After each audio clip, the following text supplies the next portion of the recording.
নষ্ট।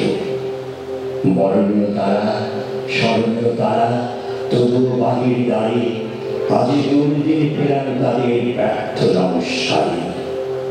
আমি যে দেখেছি গোপনে হিংসা কপটে রাত্রি ছায় এনেছি বিশ্বহায়। আমি যে দেখেছি প্রতিকারহীন সত্যের অপরাধে বিচারের পানি নীরবে হৃদয়ে কাঁদে। আমি যে দেখিব তরুণ বালক উন্মাদ হয়ে ছুটে কি যন্ত্রণায় মরেছে পাথরে নিষ্ফল মাথা ফুটে। কণ্ঠ আমার রুদ্ধ আজিকে বাঁশি সঙ্গীত হারা অমাবস্যার কারা লুপ্ত করেছে আমার ভুবন দুঃস্বপ্নের তলে। তাই তো তোমার সুধায় সুজলে যাহারা তোমার বিষাইছে বায়ু নিভাইছে তব আলো, তুমি কি তাদের ক্ষমা করিয়াছ? তুমি কি এসেছ ভালো?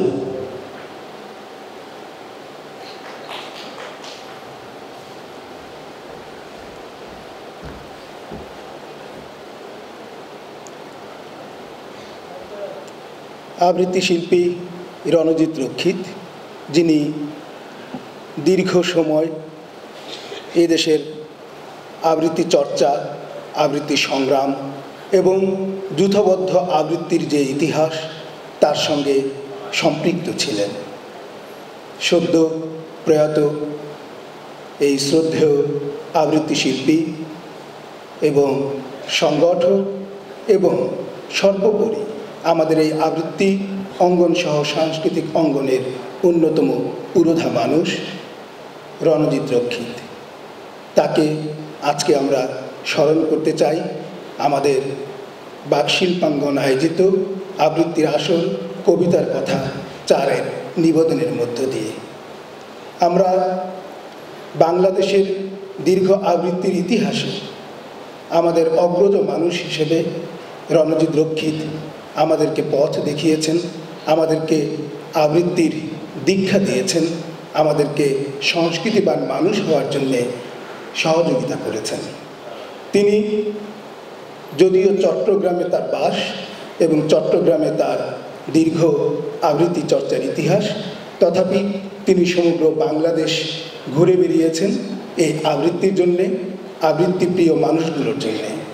আমরা আজকে তাকে স্মরণ করব কবিতার মধ্য দিয়ে। আমি শুরুতে আমাদের এই শ্রদ্ধেয় আবৃত্তি শিল্পী রণজিৎ রক্ষিতকে স্মরণ করে 1 মিনিট নীরবতা পালনের জন্য সকলকে অনুরোধ করব।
শেষ হয়েছে।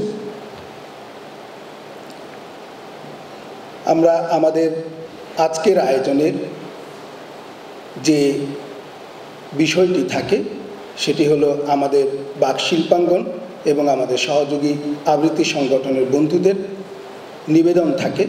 আমরা এই আবৃত্তি নিবেদনের আগে শুরুতে আমাদের আজকে যাকে উৎসর্গ করে, যাকে স্মরণ করে, যার প্রতি শ্রদ্ধা করে আমরা আজকের এই আয়োজন করছি, তার শুরুতে আমাদের আবৃত্তি শিল্পী রণজিৎ রক্ষিত সম্পর্কে, তার দীর্ঘদিনের পথ চলা এবং দীর্ঘ সময়ের সাংস্কৃতিক ভাবনা বিনিময়ের সাথী এবং আমাদের আবৃত্তি অঙ্গনের তথা সাংস্কৃতিক অঙ্গনের অন্যতম একজন মানুষ আমাদের আবৃত্তি শিল্পী হাসান আরিফ। তিনি তাকে স্মরণ করে আমাদের সকলের সামনে কিছু বলবেন।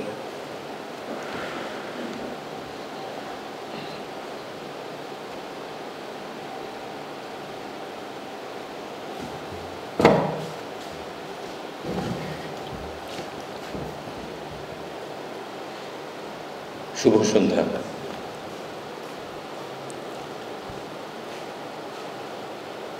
বাকশিল্পাঙ্গন আজকে সতীর্থদেরকে নিয়ে আবৃত্তির নৈবেদ্য দিয়ে শ্রদ্ধা জানাবে শিল্পী রণজিৎ রক্ষিতকে। নানা কারণে ঢাকা যখন কেন্দ্র, তখন আমরা দেশের কোনো বরেণ্য শিল্পী তার অবস্থান যদি ঢাকার বাইরে হয়, তাকেও আমরা আমাদের ভাবনায় একটি জায়গার নির্দিষ্ট করে দেই। যদিও দীর্ঘদিন অন্তত 4 দশক যে মানুষ আবৃত্তিকে সংগঠিত করে অথবা সংগঠন ভিত্তিক আবৃত্তি চর্চাকে একটা নতুন মাত্রা দেওয়ার জন্য সবসময় ভাবনায় মগ্ন ছিলেন, সেই মানুষকে বাংলাদেশের আবৃত্তি আন্দোলন বা ইতিহাস প্রধান ধারার অন্যতম মানুষ হিসেবে, শিল্পী হিসেবে চিহ্নিত না করতে পারার কোনো কারণ আছে বলে আমি মনে করি না। ফিরে তাকালে প্রায় 3 দশক আগে যেতে হবে, এবং সেই 3 দশক আগে গেলে আমরা দেখব যে স্বৈরাচারের বিরুদ্ধে বাংলাদেশের সংস্কৃতি অঙ্গন সংগঠিত হচ্ছে, এবং সেই সংগঠিত হওয়ার ধারায় বাংলাদেশের সংগঠন ভিত্তিক আবৃত্তি চর্চাও নিজেদেরকে যূথবদ্ধ শক্তি হিসেবে প্রকাশ করতে উন্মুখ। আজকে যে সংখ্যায় আবৃত্তির দল বাংলাদেশ আবৃত্তি সমন্বয় পরিষদভুক্ত আছে, সেখানে আপনি 3টি সংখ্যার শেষেরটা বাদ দিয়ে দিলে আবৃত্তি সংগঠনের যে সংখ্যা দাঁড়াবে, সমন্বয় পরিষদের উন্মেষকালে মোটামুটি সংখ্যাটা এরকমই ছিল। তার মধ্যে ঢাকার বাইরে 5টি সরব সংগঠনের অস্তিত্ব পাওয়া গেল, এবং সেটা পাওয়া গেল সমন্বয় পরিষদ গঠন করবার কল্পে যে সম্মেলন আহ্বান করা হলো সেখানকার উপস্থিতি দিয়ে। লক্ষণীয়, বাংলাদেশের সংগঠন ভিত্তিক আবৃত্তি চর্চা বরাবর মুখরিত হয় তারুণ্যের কারণে, যুবা বয়সের কারণে। তার তো কোনো ব্যতিক্রম ছিল না সেই সময়টা, বরং আজকের চেয়ে একটু বেশি ছিল। সেই সময়ে আমরা সবাই এক লক্ষ্যে সংগঠিত হচ্ছি, বাংলাদেশটাকে মুক্তিযুদ্ধের বাংলাদেশ হিসেবে গড়তে হবে, মানুষের মৌলিক অধিকারগুলো নিশ্চিত করতে হবে, এবং বাংলাদেশ আবৃত্তি সমন্বয় পরিষদেরও যে গঠনতন্ত্র, সেখানেও স্পষ্টভাবে এগুলোই বড় করে সামনে এসেছে। কিন্তু নেপথ্যে আমাদের একটা ঠিকানা, সেই ঠিকানা হচ্ছে আমরা সবাই আবৃত্তি দলের সঙ্গে যুক্ত আছি, আমরা যে যেখানেই আছি। এবং সেখানে আমরা দেখলাম যে চট্টগ্রামের 5টি দল তারা একটি যৌথ মতামত প্রদান করছে সম্মেলনে। তো আমাদের এখানেও যেটা হয়, সকল তারুণ্যেরই এটা একটা বিষয়, কেউ কাউকে ছাড় দিতে চায় না। একটা লড়াইয়ের মতো, কে কোথায় থাকবে, কিভাবে থাকবে, কে থাকলে যথার্থ হবে। এখানে একটা সংকট হলো। সংকটটা হচ্ছে প্রথম সম্মেলনে চট্টগ্রামের দলগুলো বলল যে তারা সমন্বয় পরিষদের কার্যক্রমে আছে, কিন্তু সরাসরি তারা অংশগ্রহণ করবে না। এটা আমাদের জন্য অত্যন্ত দুঃখের ব্যাপার হয়ে দাঁড়ালো, এই কারণে যে ঢাকার পরে চট্টগ্রাম সবচাইতে উজ্জ্বল জায়গা, এবং কখনো কখনো আমাদের মনে হতো যে চট্টগ্রাম ঢাকার চেয়ে অগ্রসর একটি স্থান আন্দোলনের ক্ষেত্রে, বিশেষ করে সাংস্কৃতিক আন্দোলনের ক্ষেত্রে। আমি জানি না অস্পষ্ট আলোয় যে মানুষটিকে দেখছি সেটি বাবুভাই কিনা। যদি বাবুভাই হয়ে থাকে তাহলে বাবুভাইকে সাক্ষী রেখে এই কথাটা বলা যায়, এই কারণে সমন্বয় পরিষদ হওয়ার একটা প্রস্তুতিকাল তখন চট্টগ্রামে একটি প্রতিবাদী কবিতা উৎসব হয়েছিল। আমরা সবাই অনেকে গিয়েছিলাম। আমি আজকে যারা আমরা পরিণত বয়সে আবৃত্তির কথা বলছি, আমাদের সকলের সেখানে উপস্থিতি ছিল, এবং সেখান থেকে ঝরে যাওয়া মানুষের সংখ্যা আমার স্মৃতিতে এক ছিল, শুধুমাত্র আনিসুজ্জামান। পরবর্তী সময়ে যদি বলেন, সেই স্মৃতি থেকে বলছি আরেকটি নাম ঝরে গেল, সেই নামটি হচ্ছে রণজিৎ রক্ষিত।